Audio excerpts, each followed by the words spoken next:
Hey gang, what's going on? And welcome to Talking Vegas All Day.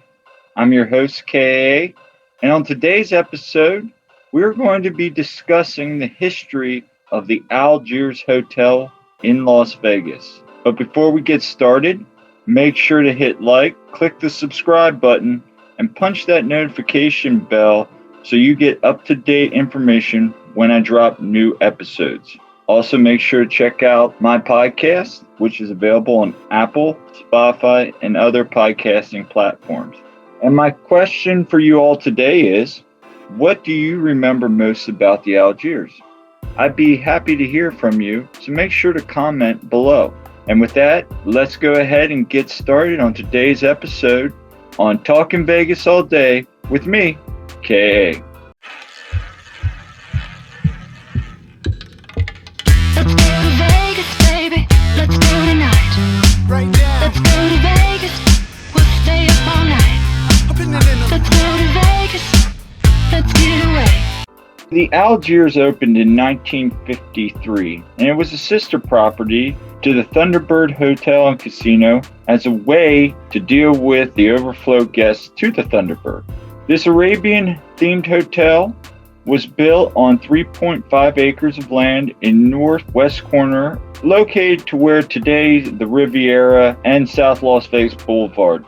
The Algiers was a brainchild of Marion Hicks and Lillian Hicks, who also bought the Thunderbird. The Algiers was a 110-room hotel and was known mostly for retaining its original design throughout its operation, giving it the appearance of an older Las Vegas hotel.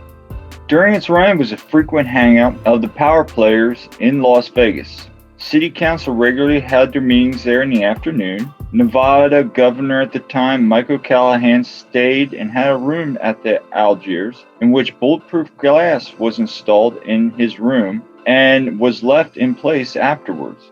Paul Price, a former writer for the Las Vegas Sun, also visited the hotel bar frequently to write his daily column. Sheriff John Moran ate lunch regularly at the restaurant in the 80s, and years later again would become popular with salespeople, senior citizens, and Europeans, as well as locals.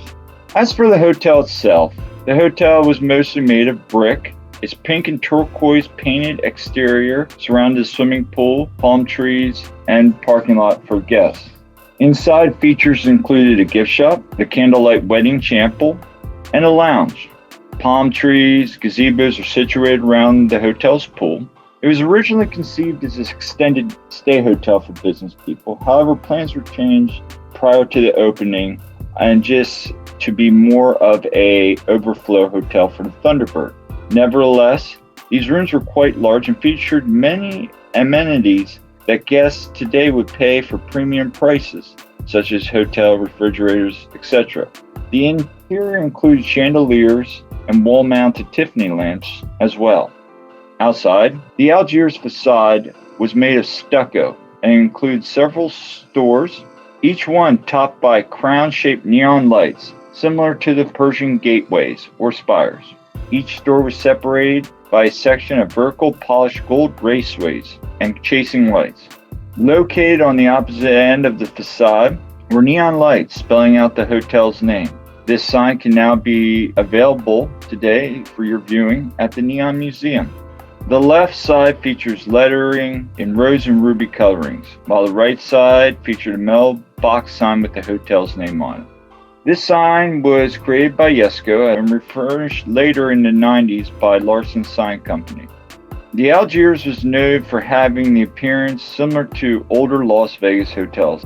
In 1955, when Walsh was asked why he retained the Algiers appearance throughout the years, he said, "I like it. A lot of people like it. There haven't been any big changes, just pictures and paint." And that was popular with the guests. Design elements that were common in older Las Vegas hotels include roadside signs, gold raceways. The hotel theme of a desert paradise was also common amongst several older Las Vegas hotels dating back to the 1950s. In 1996, the Algiers restaurant was leased to Marilyn Johnson, who opened Tommy's Rib and Steakhouse at the hotel. Converting the restaurant's walls were framed black and white photographs of older Las Vegas celebrities from decades earlier. At night, Johnson played music from the 40s, 50s, and 60s, including Bing Crosby, Johnny Mathis, and Nat King Cole.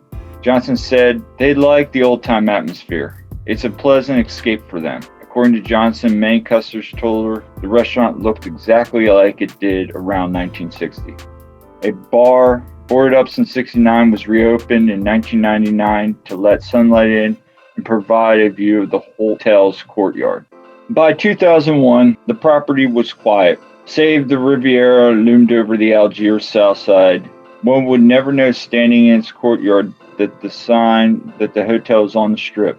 Standing in a small patio near the entrance, one guest remarked, "The clicking of the yellow light bulbs flickering from the hotel's red-painted restaurant sign is the only sound you hear." And as of 2001, the Algiers only had 106 rooms, including one suite. Interestingly, though, the hotel bar did feature poker machines. Aside from routine maintenance, the property remained virtually unchanged since its opening. Now, gang, a few fun notes just to want to share with you. In 1991, the Algiers property was earmarked for condemnation because the hotel's construction had resulted in misalignment from Circus Drive, resulting in increased traffic. However, that was changed, and the property was not condemned. Then again, in 2001, Larry Kiefer convinced the county that the Algiers property was worth $3.8 million rather than the $8.2 appraised by the Clark County's assessor's office. The board agreed to lower the appraisal rating to $5.7, the same appraisal price as the year before. The reduction resulted in 29% cut from Kiefer's tax bill. He also that month planned to announce a new 34-floor hotel tower to be built on the property. A month later, he had also stated that he'd previously been approved to develop a 1,000-room hotel on the Algiers property, but was unable to find investors because they disliked the closed El Ranchero next door, which had become an eyesore due to its eventual demolition in October 2001. Kiefer said he wanted to incorporate as much as possible into any new project. In July of 2001, the lawyers on behalf of Algiers Incorporated proposed a portion of the hotel property be swapped with the 2.3-acre parcel located south Las Vegas Strip east of Harmon Court. Under a land swap, Kiefer would most likely build a retail center on Harmon property next to the Aladdin at the time.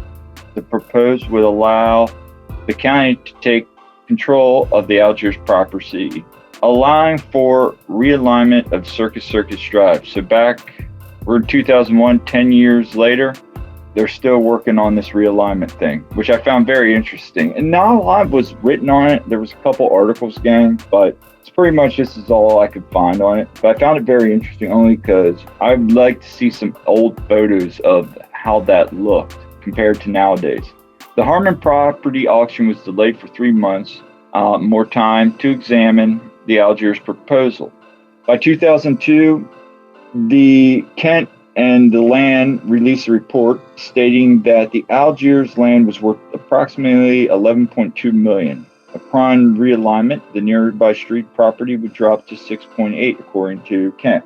Clark County Public Works Division told to proceed with negotiations for the land swap. However, the commissioners wanted assurance that the Algiers building would not require expensive cleanup costs such as removes for expenses.